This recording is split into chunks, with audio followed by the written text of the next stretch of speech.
kelompok 3 akan melakukan observasi ke rumah Tahfiz At-Taisir. Yeay, stay tune. Moment you'll always treasure. Sekarang kita Make your love last forever. Let's raise our hands and make dua like the prophet taught us. And with one voice, let's all say, say, say, Barakallahu lakuma wa barakatuh. Warahmatullahi wabarakatuh. Kami dari kelompok 3 kami luar sekolah yang tugasnya adalah mengobservasi rumah Tahfiz. Sekarang kami sudah berada di rumah Tahfiz At-Taisir dengan Pak Ustadz Zubri. Kami meminta ketersediaan untuk diwawancara Pak. Dan sebelumnya perkenalkan nama saya Safia Aliza. Ini Muhammad Egilindi, Muhammad Hafiz, Siti Arifah. Muhammad Fakhan. Saya sendiri Muhammad Haikal Aliandri. Langsung dimulai aja kali ya. Ya, boleh. Siapa sih Pak pendiri rumah Tahfiz At-Taisir ini? Pendirinya jadi ada dua. Kalau dari stakeholder yang mempunyai tempat menyediakan tempat pembelajaran itu Bapak Desi Bumi. Kemudian saya yang diamanahkan untuk memegang kurikulum dan lain sebagainya. Jadi yang mengelola seperti Ya, yang mengelola. Terus kalau misalkan ditangkapkan dari rumah Tahfiz ini, 10 Agustus tahun 2020 pas COVID kemarin ya Pak ya? pas COVID-19. Alhamdulillah bisa berdiri nih, bisa mulai. Lalu apakah rumah Tahfiz ini sebenarnya memiliki izin operasional gitu? Untuk rumah Taufik ini tidak mempunyai operasional. Ya. Kayaknya kan kenapa nggak punya begitu? Memang kita sengaja tidak mencari izin operasional karena kita nyaman dengan apa yang kita miliki, baik dari kurikulum dan lain sebagainya. Jadi kita bisa berdiri sendiri, bisa mandiri tanpa kurikulum yang disediakan dari Kementerian. Rumah Tahfiz itu sekarang nama rumah Tahfiznya Latar belakangnya itu karena dulu anak-anak itu kan COVID, karena COVID akhirnya daring, tidak offline. Tapi pada kenyataan anak-anak itu pada main keluar, nggak ruang, nggak pernah ngaji begitu. Kemudian orang tua anak-anak ini meminta, tolong dong dibuka tempat mengaji begitu. Kemudian kami bukalah tempat mengaji. Berarti ada dorongan dari masyarakat? Ya, permintaan dari masyarakat itu yang menjadi motivasi utama karena diminta sama masyarakat. kalau boleh tahu nih Pak, program atau kurikulum di rumah Tahfiz ini seperti apa sih Pak? Untuk kurikulum kita tidak fokus pada menghafal ya, tapi kita fokusnya bagaimana yang pertama anak-anak itu terlebih dahulu bisa membaca Quran. Jadi tidak langsung menghafal, jadi membaca dulu. Setelah belajar membaca pakai metode tilawati, sudah hatam nanti lanjut tadarus. Tadarus itu hatam Quran 30 juz secara bergantian, kemudian menghafalkan komentar tajwid, komentar gharib, baru kemudian nanti menghafal. Hafalannya kemudian nanti sekitar 3 juz.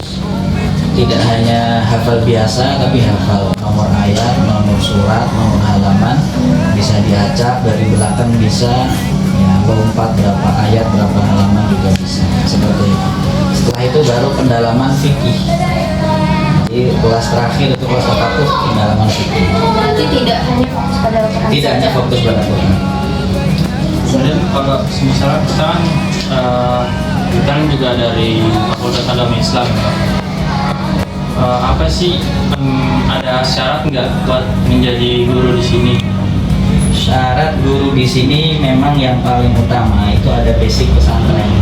Pertama basic alumni pondok pesantren. Yang kedua bacaan Qurannya bagus sesuai standar.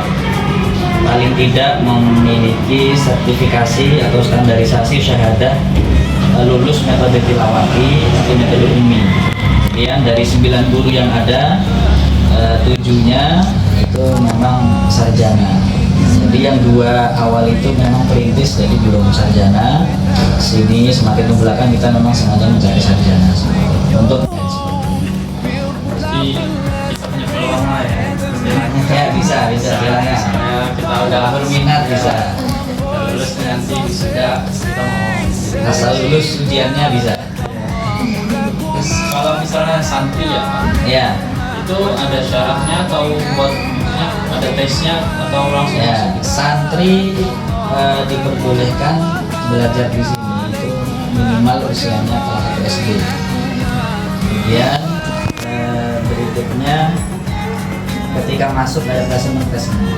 Jadi ada pengelompokan kelasnya. Jadi tidak berdasarkan jenjang usia tapi sesuai dengan kemampuan di Al-Quran ya, kelancaran bacaannya. Ada yang jilid 1, jilid 2, jilid 3 dan seterusnya.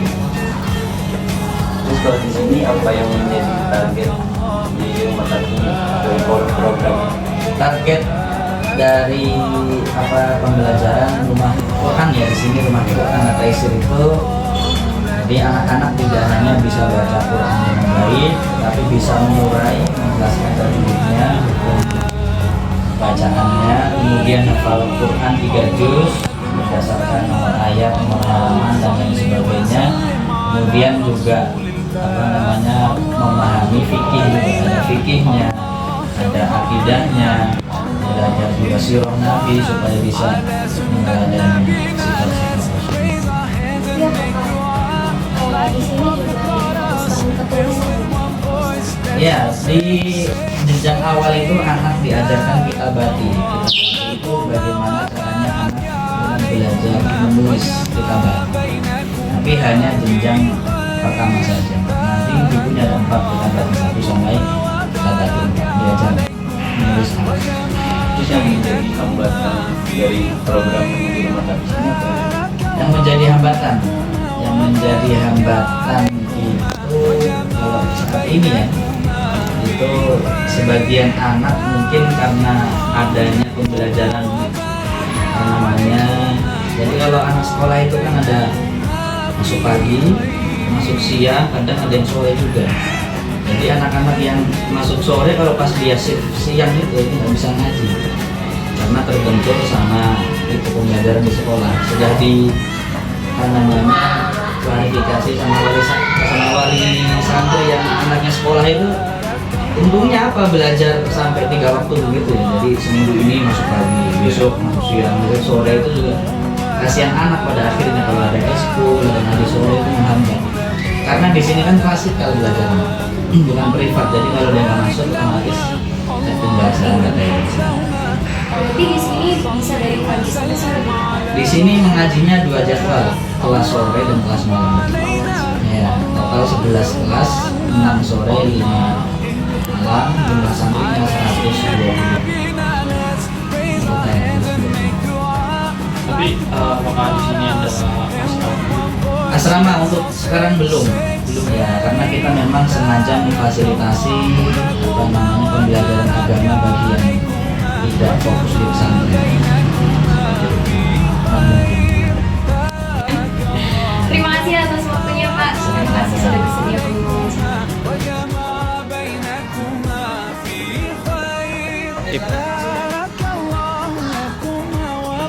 Halo guys, alhamdulillah sekarang kita sudah selesai mengobservasi rumah Tafiz At-Taisir.